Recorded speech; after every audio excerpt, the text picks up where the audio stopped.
Ed Yardeni is with us. He's president at Yardeni Research. Sameer Narang is head of economics research group at ICICI Bank. So two excellent voices right at the top of the show. Ed, that graphic will come up on your screen, and that's the point. 25% plus penalty for India, 15 to 20% for most others. And that's to my mind the disappointment in that sense. And maybe this will be negotiated lower, hopefully. But what's your sense?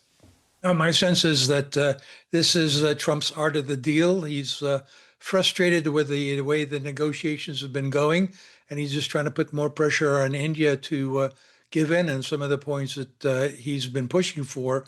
And so I think it's still an ongoing negotiation. This is the way that the president negotiates.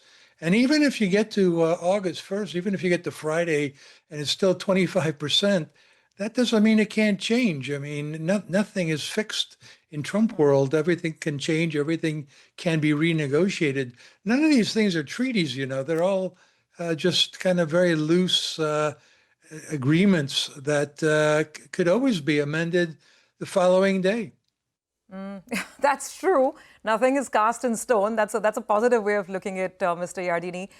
The thing is that we're at 25%, whereas a lot of other countries in the last 2 weeks have gotten a 15% deal. Would that perhaps make foreign investors look at India, a little more negatively?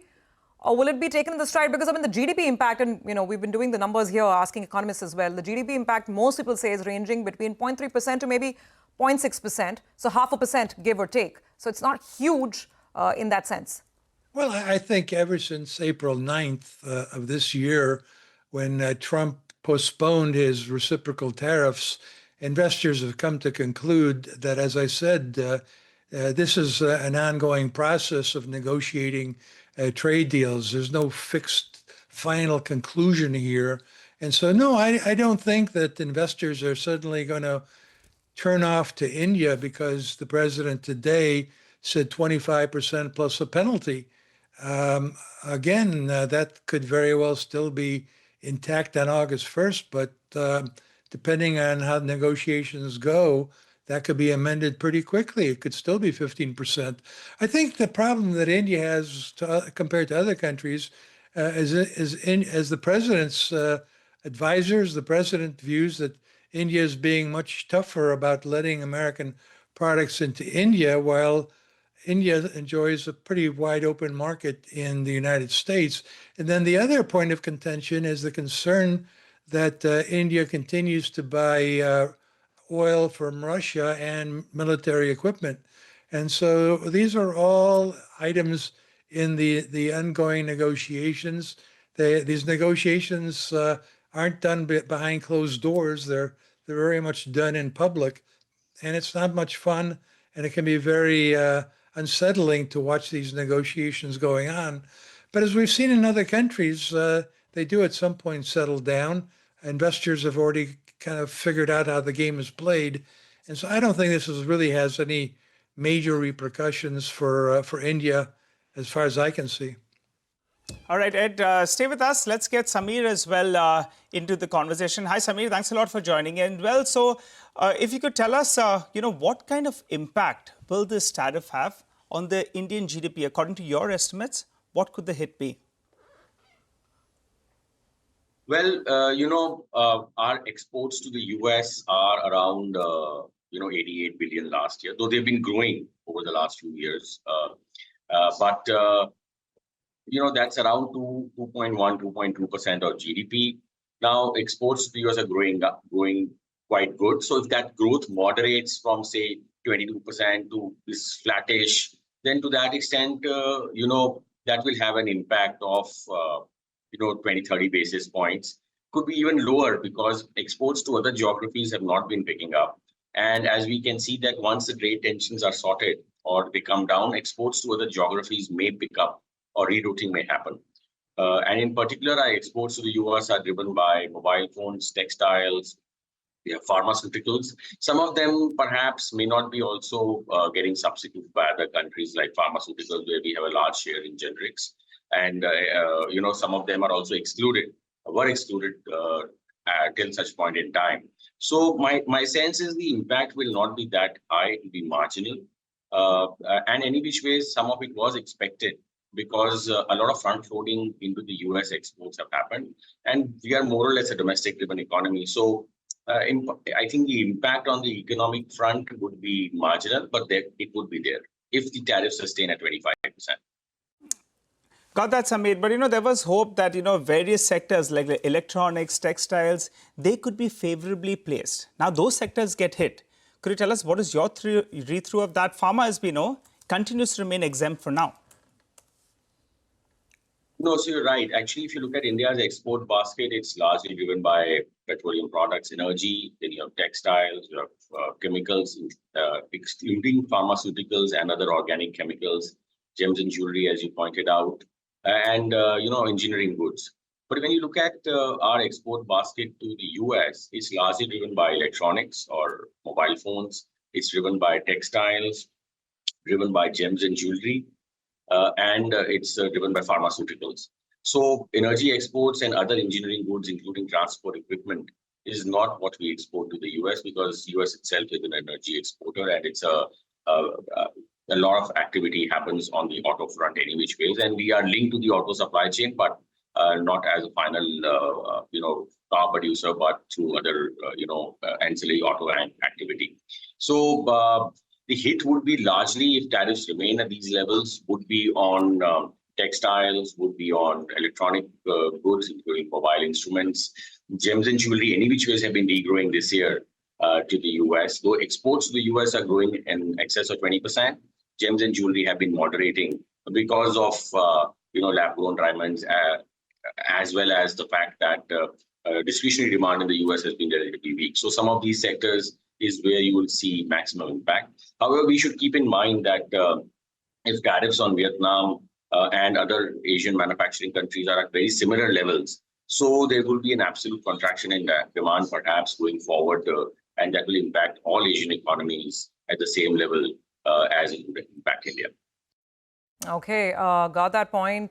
Just stay on, Sameer.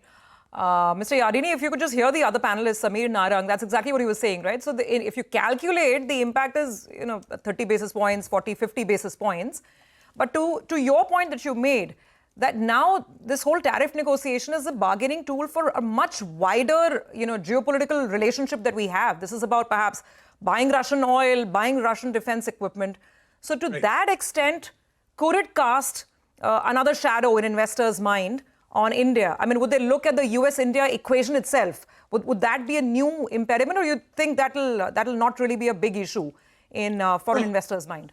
I think President Trump several times in discussing the importance of India's relationship with the United States has indicated that he'd like that relationship to be even closer, and he'd like to see India not really side with Russia or Brazil or China on issues like the dollar in the international system, and simply be kind of closer geopolitically to the United States. Well, that's what Trump would like, but obviously India has its own national interests, and it's geographically much closer to China and Russia and Iran.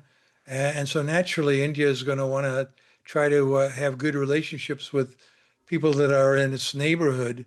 But that's going to create some frictions. But I think, again, at the end of the day, Trump, wants deals. He doesn't want to see these things kind of fall apart. And so I think he's just going to push until he gets the most he can out of India. And I think India will give him some more. But I guess there are domestic limits in terms of how much these markets will open in India. But some of them will open. Okay. No, I think that's a point taken, and I think you began by saying, right, that this is out of the deal as far as Trump is concerned. Sameer, just last question, and something that I asked Ed right in the top, which I want you to respond to as well. We are at 25 plus penalty. Most others are 15 to 20%. When we started this in March, April, it looked like we perhaps will have an advantage. It's not an advantage, it actually is a disadvantage, just purely sheer absolute tariff rates. That's something that sort of bothered me. I don't know what you make of it, Samir. Go on. Very good question. When we started this discussion, our hope was that relatively we'll be better placed because we also have a much lower trade surplus with the US compared to some of the Asian peers. I think we are still in a negotiation phase, Prashant. We should not forget that. Ultimately, the tariffs which may come into play would be a bit different from what we are seeing today. But the baseline tariffs have increased from 3%, as I was speaking earlier. For most of the countries like Japan and the European Union, it's around 15%. For Asian manufacturing, it's around 25%. With China, it's slightly higher. Now, if we are able to do a good deal, perhaps we'll see tariffs slightly lower than the other Asian peers. But I think where it hurts most is the fact that it impacts incremental investment decisions to be taken by corporates, where to invest capacity in terms of supply chain creation in the world. As we have seen that over the last 3-4 years, we have seen incremental capacity creation in India in terms of electronics. And setting up an incremental capacity takes at least 3-4 years, if not longer, in any geography, given these spate of approvals that are required. So to that extent, yes, it is marginally negative in terms of tariffs where they are, and it may have an impact on investment decision making. But I think these are still, negotiations that are going on, and we may see eventually tariffs being a little bit different from what they are today. And we should not forget that services exports is what is the key, element for India's exports as well as goods. And there, as of now, though IT services firms have been reporting muted earnings, but Q1, we have seen net services exports stabilizing around $15.7 billion, which is around $2.5 billion higher than the same period last year. So despite goods exports being relatively flat at around 2% higher compared to last year's same period, services exports are still doing fairly well. So you have, this duality between goods and services exports in India, and that perhaps will continue for some more time, but it inevitably raises the uncertainty. Yes. Appreciated Samir as well as Ed for joining in and giving us your take on this overnight development with regard to the United States imposing 25% tariff on India. We look forward to chatting up with you all in the coming days as things will remain very, very volatile.